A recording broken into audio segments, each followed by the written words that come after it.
What's up, gamers and gamer girls? I mean, statistically, mostly gamer boys, like looking at my channel analytics, but whatever. Welcome all to making street signs. This is going to be like a quick and lazy kind of approach to making this, but they do look fairly realistic. So we're going to be making street signs. You can really make any street sign you want as long as you take a photo. I took this with an iPod Touch, so you have no excuse, okay? You go out there with your potato camera, or you could just go to Google Images. And I just want you to take a front-on image of a sign, and this is actually all we need. We're going to be making the signs, the pole, and you know that's essentially it. And then at the end, I'm going to show you how to make a little animation and render it. Okay, no time to waste. So these are the kinds of things that are way easier to fake than it is to make it like fully correctly in some sense, and it looks just as good. You can get 95% of the way there in only a couple minutes. So first thing I want you to do is, if you do not have the import images as planes add-on, jump off. I'm kidding, just import the add-on. Go to add-ons, type in import images as planes, make sure this is enabled. The reason for this is because then we can just type in this command, and then you can go to the desktop or wherever you have your image saved and then import the image. How do we want to import this? By the way, the point of this is it's going to make a plane that with the correct aspect ratio with the material set up with this image. We're going to pick this, we're going to go to principled, we're going to disable use alpha and import, and ideally that should do it correctly. So let's see what we get. Yes, we get a plane with the image, and you can see it's the correct aspect ratio. It's not 1:1. And it made a very simple material with the color plugged in, okay? That's the reason I would recommend, using it. It's fast. So we're going to be using this. This is actually just going to be for the signs. By the way, if you're seeing your color space or your colors, I guess, are incorrect, go to color management, go to view transform, go to standard. Boop, we fixed it.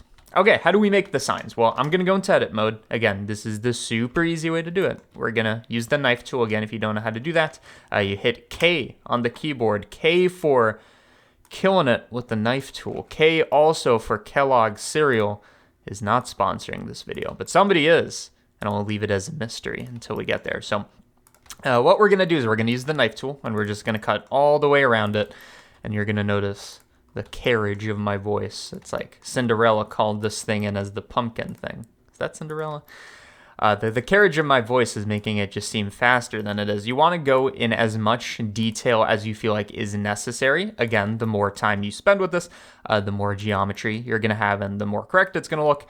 And just so you know, if you don't want to use the knife tool, you can literally just go into like quad edit mode and build polygons that are, topologically more, I don't know, not vomit worthy or retch worthy. I don't know. We're just going to cut around it. I'm not too concerned about the topology because what we're going to be doing with this is we're just going to do a bit of an extrusion to give it thickness, give it a metallic material in the back and the rim, and just this material in the front, which is why it doesn't matter if we use the knife tool. So just go all the way around. And then for the last thing, make sure, don't just click next to it. Make sure that, so this one work, you want to make sure that it does that highlighting thing. Click that, click enter. You would not believe how many times I've done like a whole knife tool selection and then forgot to hit enter. It's a shame. But when we do this, we get a selection. So you can see we could either delete this, which is not what we want to do, or like everything around it, okay? And then we just take this process and repeat it for this sign. And don't worry if you get some like weird, I don't know, some topology where it crosses over the corner here. It really isn't a big deal. We can always go back and select these as multiple faces. So I'm thinking, do I fast forward this? Do I subject you to this pain? Because you know what, I've been through this pain. I think I'm going to fast forward, so I'll see you in a sec. Okay, we're getting to the very end of it now. I feel it. Connect, and boop. We've made our selection. One thing I want to mention, by the way, I guess it was already obvious, when you take or extract your photo, make sure it's a head-on photo. Otherwise, this knife tool nonsense doesn't make too much sense. But either way, we've done our selection. So now what I want you to do is I want you to, I guess first of all, we can make a duplicate of this over on the y-axis. This is just for reference. But for this one, we're just going to select those faces that we've isolated. So select that one. The interstate, this one as well. Make sure that when you select this, you don't forget any weird corners or whatever. And then Control I to invert the selection and delete. Cool, we have our signs. And I know what you're thinking, wow, this one's supposed to be bent and stuff. Like, But we can take care of this, right? Just add in another knife tool. I'm just going to connect here, go along this line. You can see there's kind of like a curvature here because, you know, maybe a truck ran into this or a runaway driver. I don't know. We want to rotate it, but if we were to select this face and like rotate on the z-axis, you see there's some weird stretching. So to fix this, we're going to cursor to selected on this edge. This is just to make a pivot point so we can rotate about this edge, right? We want to rotate with respect around. Dude, back when I was doing math in college, you would not believe how many times you hear with respect to. Everything's with respect to. Even in like abstract algebra, we do this with respect to this group, whatever. I'm just going to give this a bit of a curvature. And this is actually going to be perfect for the rest of this where we're going to be giving a thickness. It doesn't matter if we add in a bit of curvature. Okay, next, how do we give this thickness? Because right now you can see it's a infinitely thin plane with the same thing on the back and front. Left, right, happy side, sad side. How do we do this? Well, first of all, we're going to add in a solidify modifier. This is kind of like the obvious way to add in thickness. And the good thing about this is it's procedural. I mean, a lot of this isn't going to be procedural, but this part can be procedural, which is pretty cool. So give it some thickness. We can actually also give a second material. By the way, I'm going to save this. All of this is going to be available on Patreon, boys. On Patreon, boys, including the image, but whatever. That's neither here or there. We can actually give a second material to this very easily, I think. So what we're going to do is we are going to go into the shading workspace. For the materials, we are going to add in a second material. We can just call this metal. For now, we're going to keep it blank, and let's see if we can actually get this done. So in the modifiers, you go to your solidify thing, you go to materials, and then material offset set it to, I think, 1. Let's see what that does. Yes, that does it correctly. You see before, after. And basically, and I think rim you also want to bring to 1. There you go. Basically what this does is after it does the solidification, it looks at the remaining faces and says, do you want to assign it to a different material? We say yes. We say which one? The second, and I know I say 1 here, but the second material slot, because material slot, this one is 0, right? So 0, 1. So this is just a great way to not have to bake anything in. And we can do it with any thickness, okay? Cool, so now we have control over this procedurally, the thickness and the color of the back. At this point, before we continue, I just want to set up the scene so it looks a bit nicer. So cycles, where we want to make sure we're getting good reflections, good lighting. So film transparent as always, so we can add in an hdri environment. That stands for highly detonatable... It's hard to come up with these. Go to hdris. I'm just going to pick one that's outdoors because that's normally where you see signs. Makes sense. This one's a bit of a cloudy, overcast day. For the back, I'm going to make, so again, this is our metal material. This would be a good time to give some naming conventions. This could be our sign material. For our sign metal, or as mathematicians would say, sign metal, what we're going to do is we are going to make it metallic. And I think these are metallic. I mean, it kind of depends on the signs of your area. Maybe you have plastic signs. I don't know. I'm going to go with the metal. And we can pick how shiny do we want this to be. We don't literally want it reflecting stuff. So maybe like 0.45. And maybe we can go back and add in a bit of dirt. I don't know. And also something to consider is we can try shade smooth. You're going to see it's going to break the shading a bit. It's going to make it look like highly curved and stuff like this. To fix it, just go to normals and apply auto smooth. This is going to make it so it smooths only if we're within this threshold of an angle, right? Without this, shading's messed up, but with it's okay. Okay, I mean, maybe this is arguably a bit too shiny, but let's move on. We got to make the pull and then we can mess around with it. So for the pull, I'm going to go to look dev just so it's faster.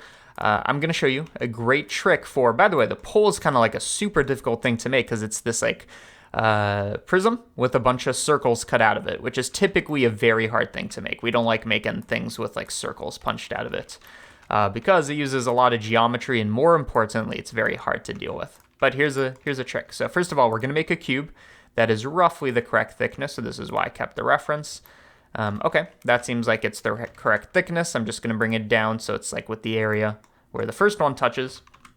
And then what we're going to do with this is we want to make one segment of this pole because you can see it's kind of repeating, right? There's the same gap between these circles. Or actually, let's make sure it's the correct height as well. We don't want this going over 2 circles. So we can just be like, okay, this is about one segment. Doesn't have to be 100% correct. I'm going to go to this. We are going to go to edit mode, maybe in solid view is easier. We're going to remove the 2 caps because we don't care about them. And here we're going to make our circles and then repeat this upwards with an array modifier. So to do this, subdivide. The more subdivisions you do, the cleaner your circles are going to be, but also the more geometry it's going to take. So I'm going to say 2 subdivisions is enough. Okay, how do we make circles out of this, right? We don't just like punch these out. Whoops. We don't just punch these out. That would be a square. Here's a great trick. What you want to do is you want to select these vertices that would occupy the square, not the middle one, right? Everything except that. And you're going to do the toSphere command, which when we drag it, you can see it makes a circle. By the way, if we were to do this with all the vertices, like including the center, you can see the issue is this middle one gets sent to the perimeter, okay? So that's why we don't select it. So we're just going to select everything around it. toSphere, you could either drag or you could hit the number 1. In other words, 1 or 100% of toSphere, so full effect. And we're just going to keep doing this again. The toSphere command works with a arbitrary amount of geometry, which is why if you were to subdivide 3 times or 4 times, you can, again, select the square that you would want to turn into a sphere, right? And then you can get a more detailed circle. But whatever, cool. I'm going to select these interiors, and now we are going to go through deleting it. And this is just going to make it look more circular. Not perfect, but pretty good. Another thing we want to do before we copy this over and over and over again is I'm just going to smooth out these edges. So just select those, Control B for bevel, and just add in a bit of geometry. Something like that. Okay, cool. And let's also make it shade smooth. Okay, now to make this a pole, what we want to do is we want to take this, we want to do an array modifier, which is going to copy this, but we don't want it on the x-axis, copy it on the z-axis. And the nice thing about this is if you set it to relative offset, 1 will make it so that it copies right at the end of the first one. If you make it 1.1, it's going to hover above, but otherwise it's going to be good, okay? Which means now I'm going to go to the side view. I'm just going to line this up with our reference. And then you just want to take your copies that are always going to be on the z-axis, right? You want to take your copies and just bring them up until it's, you know, the same height as your reference, or maybe you want it to be slightly different. Something like this. Okay, and we can always modify this later if we care. We take this, we bring it over to the side. So it's actually with our sign. I want to line it up with the corner of this, the 93. I don't know if I've been on that one. Probably have. We line it up, and then we want to bring it back. Annoying thing about side views, top views, you can't really see it too well. Something like that. There we go. So now it's behind it. A couple more things to make this look good. First of all, this thing, even though it has the holes and all this, it should still have a thickness, right? It's not like it is sheet metal, maybe, but it's not a sheet of metal, okay? That made no sense. So we want to go to solidified. This is just add in a bit of thickness. And you can see it's kind of messing things up, but we'll fix that in a second. We want to give this a bit of thickness on the interior. So this is a nice way where you only have to model a single piece and you get the height and the thickness for free. But you're seeing the shading's messed up and like it looks like the pieces aren't actually connected to each other, because they're not. So to fix this, again, we're going in the hierarchy. So first we're doing arraying, and then we're doing solidifying. I want to merge these. Okay, so it's going to array these. It's going to merge top to bottom, so they're not just stacked, but the edges are actually welded together. And then we do the solidification. By the way, if you're getting weird shading, because we did like shade smooth, right? Shade flat. Shade smooth. If you're getting that, again, go to normals, auto smooth, and it should fix it. But we do want these rims, these circles to be smooth, so we could try bumping this up just a bit. And there we go. We have a pole. Let's see what it looks like. Wow, very cool. Let's make it look a bit better. So this needs a material. I'm thinking we give it the metal material, sign metal, and we can mess around with this a bit. I'm thinking it needs to be a little rougher. So less shiny, and then additionally we want it to have a bit of rust and noise and stuff like that. So I'm going to make a copy of this. So now whatever we do to this material, right, we make it red, it doesn't affect the other sign metal. Otherwise it would. We're going to take this, we're going to say this is going to be our pole metal. Very cool. And for this one, we want to take the roughness and bring it up to something like 0.6. But we do want it to have some variation. So the trick for doing this is we're going to take a noise texture. We're going to use a color ramp just to basically up the contrast with a bit more control than using a brightness contrast node. We want more detail. we want more roughness, and we want it to be smaller. And the nice thing, by the way, about using the array modifier, we still haven't applied this, right? And we could apply it, but even with the array modifier, as long as you're using a like coordinate system, like generated or maybe object coordinates, you can see it's kind of seamless along this. It doesn't break like UV coordinates would, you see. So generated coordinates are fine. So it works is the point. We want to use this to vary the roughness. And here's a new trick I was thinking about. Normally what we do is we'd add in another color ramp to say we want the white sections to be this roughness value, so they're like shinier metal, and the black sections to be another. I'm going to use a multiply add node, which is a semi-new addition. I think 2.9 something was added. This is a great node because what we can do is basically it takes a value, it multiplies it by something, and then it adds something. Well, why is this useful? Well, if we make the addition 0.6, in other words, our original roughness value, we can take 0.6 and add a scaled version of variation. What do I mean? Well, this is going to be our value, our filtered noise, and we can multiply it by 0.5 or something like this, and you can see, I guess if we view this, you can see it's going to have a base value, kind of like a default gray of 0.6, but then a variation or an increase of roughness by our noise with a value, right? With a scale, right? So if we set this to 0, no variation. If we set it to 1, a lot of variation. And we can, do a slider to pick how much variation we want. So that's why I like the multiply add. It's a nice way to just think about this. So again, now you can see we have a metal where some areas are shinier than others. If we want it to be less of a visible effect, we bring down our strength, and now it's a bit more seamless. Additionally, with this color ramp node, we can also do a bit extra. I'm thinking, let's use this to generate. We're going to use a bump node, which is always, by the way, it's used to take float information, right, black and white information, and transform it into a normal map using the gradient. I don't know, some calculus shit. You connect it to the height. You can see it's going to convert it into normal information. You can connect this, and the great thing about this is now wherever we have this variation in roughness, it's also going to do some normal mapping for us. In this case, I think we do want to invert it so that the rougher areas are the ones with this. So let's see, this is before. Nope, that ain't working. Why? Because of the factor? I don't know. I always get confused by this one. Quick trick to solve this, by the way, is you just go here, you go here, and then for this color ramp, we're just going to invert this. And let's see. So this is before, after. You see we did an inversion, and now we have the bump in the correct place. I'm going to take the strength and just bring it down a little bit. Maybe a little less. And again, the point of this is, maybe I did this incorrectly, maybe we shouldn't have inverted this, but idea being, wherever our roughness is varying, so is our normal mapping. So our rough areas are rough because we have this slight, crackling in the surface, or whatever you want to call it. But you can see this adds quite a bit of realism. And again, we can control this all procedurally using a single noise texture. So something like this, and I'm thinking I want the roughness to be a little less intense, the variation, and also the bump to be a little less intense. Okay. So we have our sign. And again, I just want to note, we already talked about this, but I really want to address it.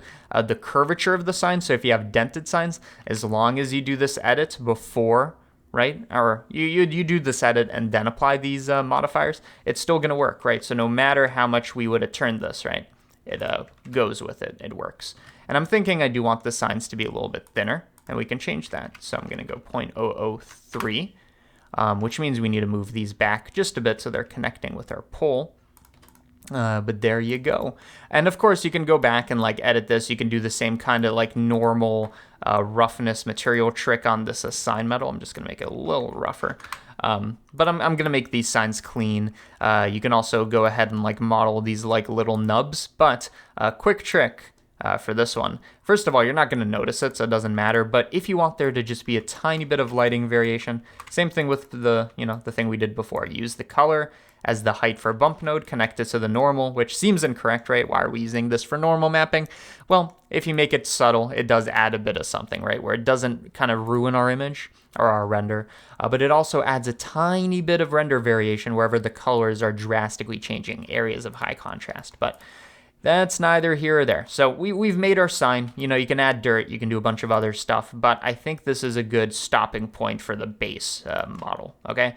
So at this point, what I want to do is make a little animation and then render this out. So what I'm thinking is we are going to, by the way, the reason I'm about to animate all these together. The reason I don't join them, right, is because there's arrays, there's solidifies, and if we don't apply them, you can see something like this happen. So we need it to remain independent from each other. So I'm going to add in an empty. You can think of this as a container, so make sure this is the one that's active.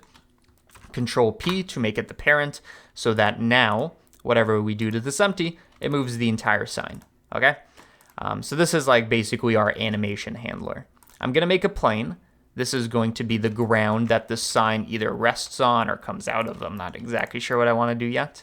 And you can see we get a nice shadow because of this hdri. This is a very nice way to get, you know, a realistic looking thing.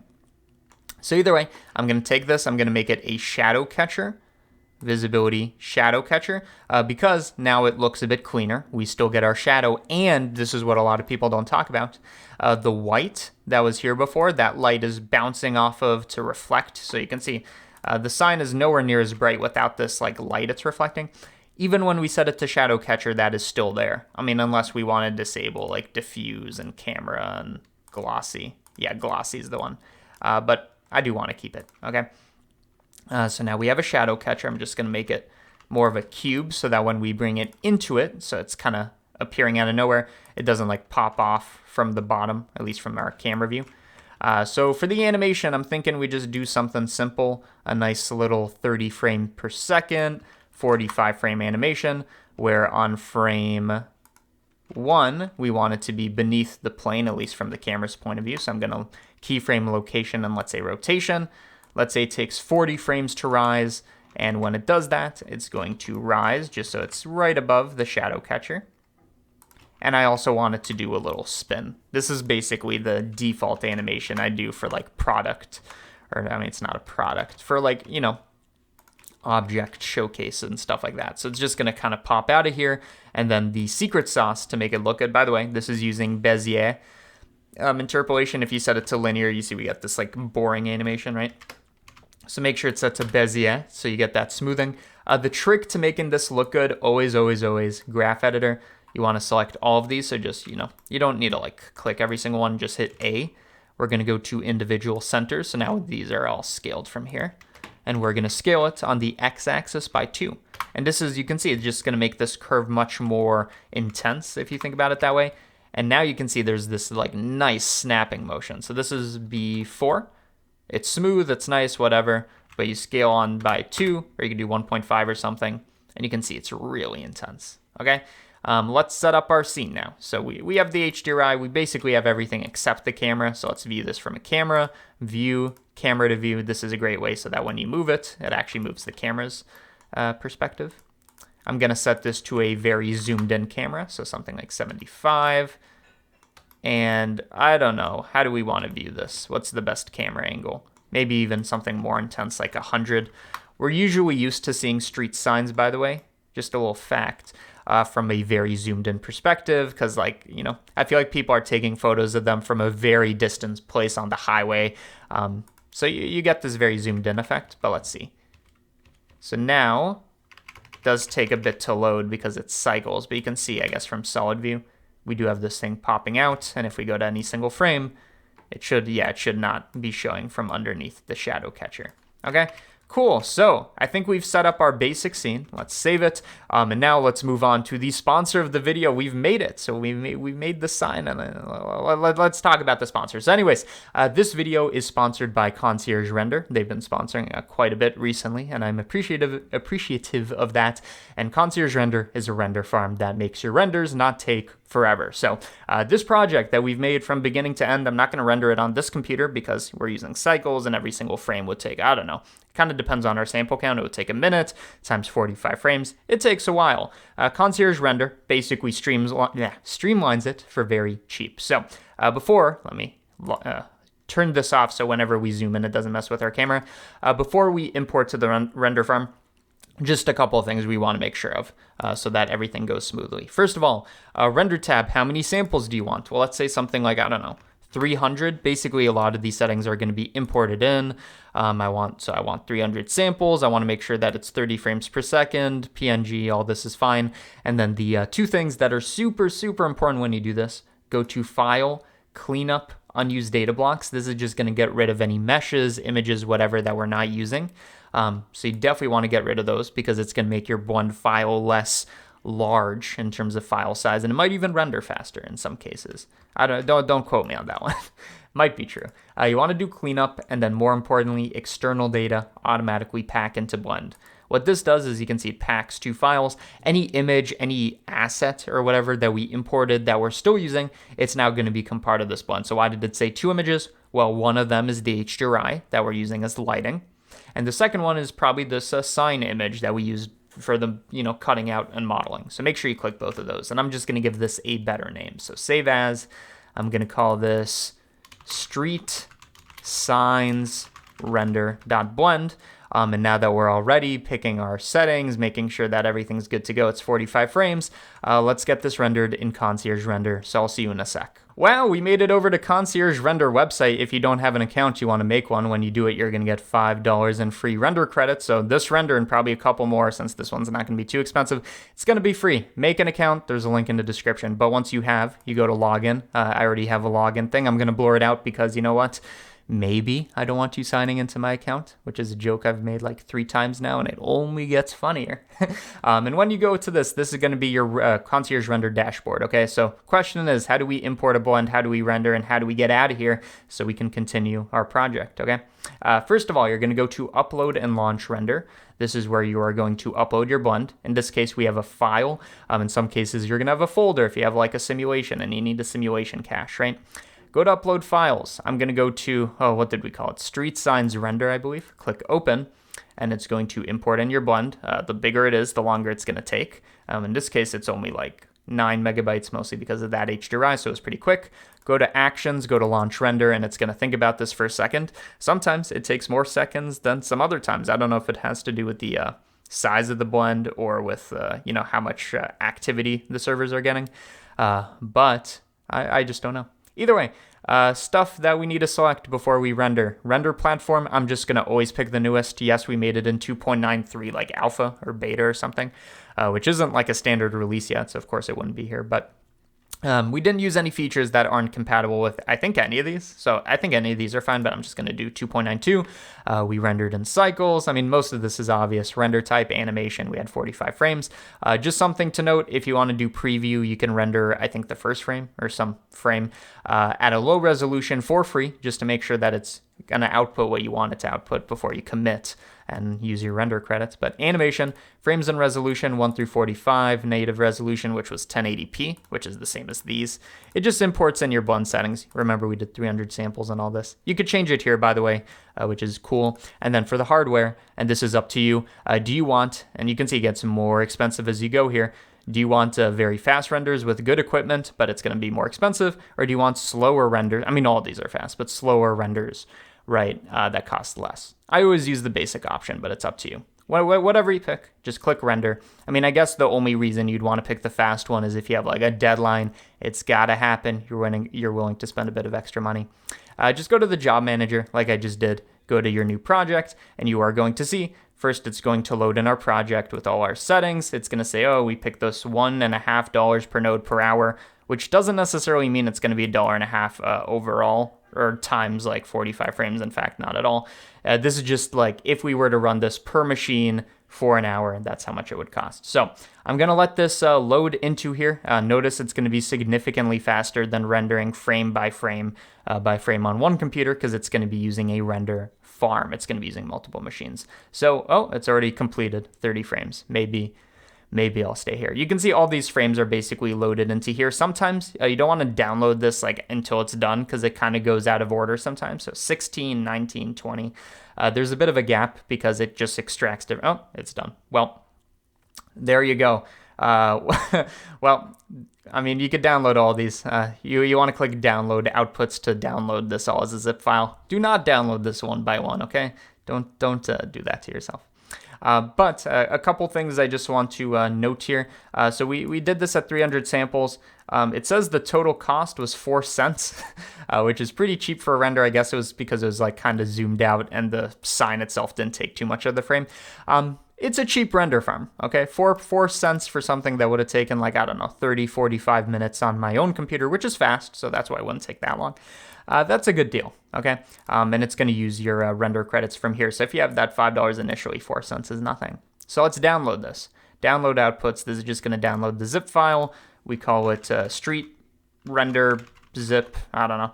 You download it, and what you're seeing right now is the render that is outputted by Concierge Render. So there you go, Concierge Render. Thanks for sponsoring this tutorial.